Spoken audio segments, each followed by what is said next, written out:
네, 오현준 팀장입니다. 2022년 1월 3일 월요일입니다. 새해가 밝았죠? 네, 새해 첫 거래일이고요.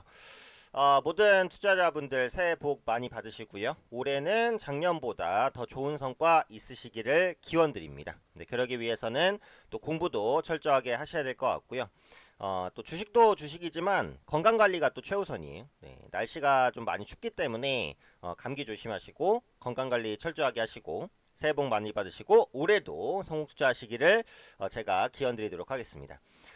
일단 새 거래일을 좀 열기 때문에 여러 가지 체크할 부분들이 있어요. 그래서 체크할 부분들부터 한번 체크를 해보고 시작을 해봐야 될 것 같은데 일단은 작년 말에 있어서의 지수 마감은 나쁘지 않았습니다. 그죠? 코스닥 지수 같은 경우에는 종가까지 괜찮은 흐름을 보였고 근데 코스피는 아니었어요. 그죠? 네, 코스피가 약간 쉬어가는 그런 흐름을 보였죠. 제가 예전에 방송에서 말씀드린 대로 지난주에는 계속해서 달렸었던 반도체주가 약간 쉬어갈 가능성이 있다라는 말씀을 드렸기 때문에 삼성전자가 좀 눌리는 모습이 코스피 지수의 상승을 좀 방해하는 그런 모습으로 진행이 됐습니다. 그러니까 역대 이제 1월달, 그러니까 1월 효과라고 하죠. 1월 효과는 역사적으로 있기는 있었어요. 그래서 올해 1월 같은 경우에도 어느 정도 기대감을 가져볼 수 있는데 역사적으로는 1월 효과는 코스피보다는 코스닥에 강하기는 했습니다. 그래서 중소형주 위주로 관심을 기본적으로 가지기는 해야 되는데 기술적으로는 지금 코스닥 지수가 약간 부담스러운 구간까지 올라왔고 코스피 지수가 오히려 가격 매력이 있는 것이 사실이기 때문에 올해 1월 효과 같은 경우에는 코스닥이 무조건 강할 것이다라고 보기는 좀 어려워요. 그래서 상대적으로 뭐 코스피다 코스닥이다 이거보다는 그러니까 개별 종목 중에서 기술적인 부담이 적은 가격 매력이 있는 그리고 실적 개선 기대감이 있는 이런 종목 위주로 보시는 것이 가장 좋은 전략이 되지 않을까 이렇게 판단이 됩니다. 자 일단 미증시를 보면 다우지수도 그 전고점을 뚫고 올라가다가 약간 쉬어가는 거죠. 네, 고점 부근에서 살짝 걸리는 이런 흐름들이 나왔어요. 그래서 지금은 약간 이제 눌렸다가 재반등을 시도할 가능성이 있고 S&P 500은 뭐 어때요? 네, 신고가를 찍고 약간 눌리는 모습들이 나타났고요. 나스닥 지수가 이제 3대 지수 중에는 가장 약하기는 합니다만 고점 돌파를 못했어요. 그 이전에 꺾이는 모습이었는데 이제 하락할 때 뭐 그렇다고 크게 이제 장대 음봉이 떨어지는 모습은 아니기 때문에 이번 주에는 이제 재반등을 시도할 가능성은 있겠죠. 다만 미증시 같은 경우에는 테이퍼링 종료, 금리 인상에 대한 리스크가 본격적으로 부각이 됩니다. 어차피 올해 같은 경우에는 이제 테이퍼링 종료와 금리 인상이 모두 진행될 가능성이 높다. 이렇게 시장에서는 예측을 하고 있어요. 그래서 이런 부분들이 기본적으로는 시장에 부담을 줄 수 있는 그런 모습이죠. 기존에 이제 그 미국의 자산 매입 축소 시기가 6월 달이었는데 3월 달로 조정이 됐어요. 그러니까 3월 달이라고 해봤자 뭐 지금부터 한 2개월, 3개월 이 정도밖에 안 남은 거잖아요. 네, 자산 매입 종료가 되면 뭐가 되겠어요? 바로 나타나는 게 금리 인상이에요. 그래서 지금 시장에서는 자산 매입 종료와 금리 인상이 동시에 나타날 것이다라고 보고 있어요. 그 말인즉슨 3월 달에 미국의 기준금리가 인상될 가능성이 높다라고 현재까지는 보고 있는 겁니다. 미국이 금리를 올릴 때 국내가 가만히 있기는 어려워요. 결국은 올해 한국은행도 한 차례에서 두 차례 정도는 기준금리를 올릴 가능성이 있다라는 거예요. 그래서 이런 부분들은 시장의 유동성에 부담을 줄 수 있고 부동산 시장에도 국내 부동산 시장에도 부담을 줄 수 있겠죠. 금리 인상이라는 것은 무시할 요인은 절대로 아닙니다. 그렇기 때문에 이 부분에 대한 전체적인 시장 압박은 생각을 해보셔야 될 것 같아요. 결국은 작년과 마찬가지로 개별 종목, 개별 섹터 장세가 나타난다. 이렇게 보셔야 될 것 같은데 결국 이제 1월 초기 때문에 주목할 건 뭐다? 4분기 실적 시즌입니다. 실적을 먼저 발표하는 기업은 뭐예요? 삼성전자, LG전자. 그죠? 그러니까 지금 실적 컨센서스를 보면 괜찮아요. 네.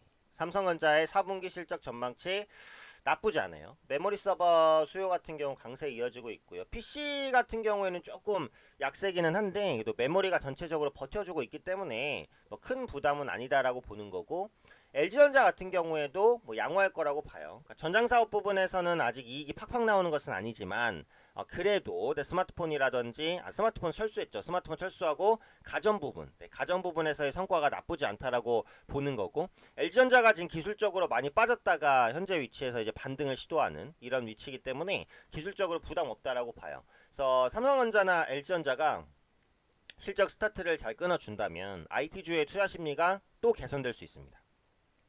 그래서 올해에도 이제 IT주는 빼놓을 수 없는 섹터다. 이렇게 이제 보셔야 될 것 같고요. IT 관련해서 이벤트가 하나 있어요. 뭐죠? 네, CES입니다. CES.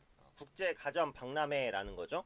5일부터 8일까지 열립니다. IT 관련해서 뭐 모빌리티, 로보틱스, 사물 인터넷, 네, 여러 가지 제품들이 소개가 될 것 같아요. 그래서 CES 개최 전후로 IT주 주가가 괜찮았기 때문에 이런 부분들이 IT주를 끌어올릴 수 있는 성장 동력으로 작용할 수도 있습니다.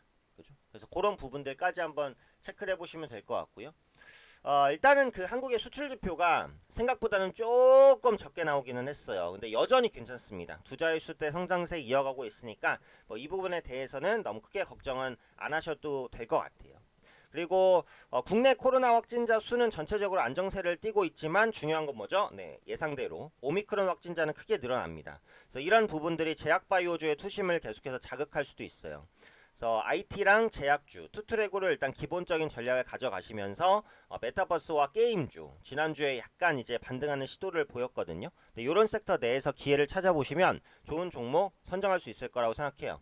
현재 VIP반에서도 지금 말씀드린 섹터 내에서 포트를 구성하고 끌고 나가는 전략 취하고 있습니다.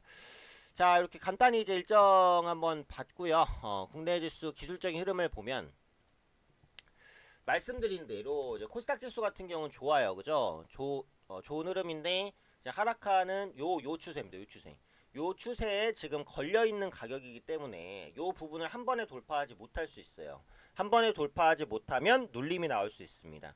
제 대가들의 투자 비법 강의 보시면 이제 상승 추세와 하락 추세의 이해와 활용 강의 보시면 추세선에 대해서는 알 수 있죠. 네, 그 강의 못 보신 분들은 꼭 보세요. 고점에서 떨어지는 가격 구간에서 걸리기 때문에 현재 위치에서 부딪힌다면 약간 쉬어갈 가능성이 있고, 반면에 코스피 지수 같은 경우에는 딱 봐도 코스닥보다는 불안정합니다. 기관 수급은 별론데 외국인 수급 보시면 지금 대형주에서는 계속 들어와요. 그죠? 그래서 이런 부분들이 대형주에 대한 투신 개선으로 연결될 수 있습니다. 낙폭과대 경기 민감, 대형주에 대한 관심이 필요할 수 있는 시기라는 부분도 분명히 염두를 해주셔야 될 것 같아요. 지금은 수급적으로 뭐가 필요하냐면요, 외국인 수급이 반드시 필요합니다. 자, 지금 개인은 매수 여력이 별로 없어요. 개인은 지금 들어올 만한 개인이 다 들어왔기 때문에 또 지수가 이제 고점을 뚫고 시원하게 가는 상황은 아니니까 개인 투자자 자금은 한계가 있고, 기관은 지금 시장을 적극적으로 살 생각이 별로 없어 보입니다. 결국은 국내 증시를 끌어올리려면 누구? 네, 외국인 들어와야 돼요. 네, 외국인이 들어오려면 뭐가 안정돼야 된다 그랬어요? 환율. 네, 원달러 환율이 반드시 안정이 돼야 됩니다. 네, 원달러 환율이 지금 낮은 수준 아니에요. 1200원까지 또 가려고 이렇게 준비를 하고 있기 때문에 한 1180원 이하 정도로는 내려와 주고 안정되는 모습이 나와야 외국인이 국내 증시를 환차손에 대한 우려 없이 매수할 수 있습니다. 그래서 원달러 환율이 안정되는지 여부, 그 다음에 외국인 개선, 그 다음에 시장 상승, 요 시나리오로 연결될 거니까요. 요 부분까지 체크해 보시면 될 것 같아요. 자, 올해 이제 첫 거래를 시작합니다. 개인 투자분들 모두 공부 또 열심히 하시고 섹터 잘 찾으셔서 화이팅 하시고요. 마지막으로 VIP반 안내 해드리겠습니다. VIP반은 제가 직접 문자로 어떤 종목에 대한 매수 매도를 보내드리는 서비스입니다.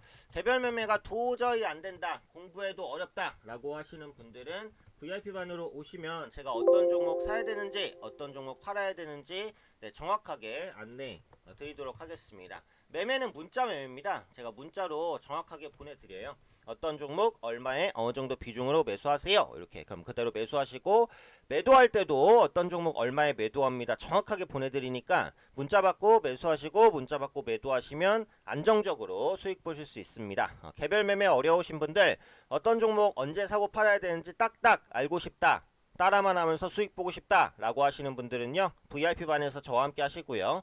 VIP반 관련해서 문의사항은 담당자님 번호는 010-7743-4181 번호로 문자 주시면 되고요. 문자나 전화 주시면 상담 드릴 거고요. 저와 직접 상담하고 싶으신 분들은 010-2638-0086 문자 남겨주시면 제가 따로 연락드려서 자세하게 VIP반 안내 드리도록 하겠습니다.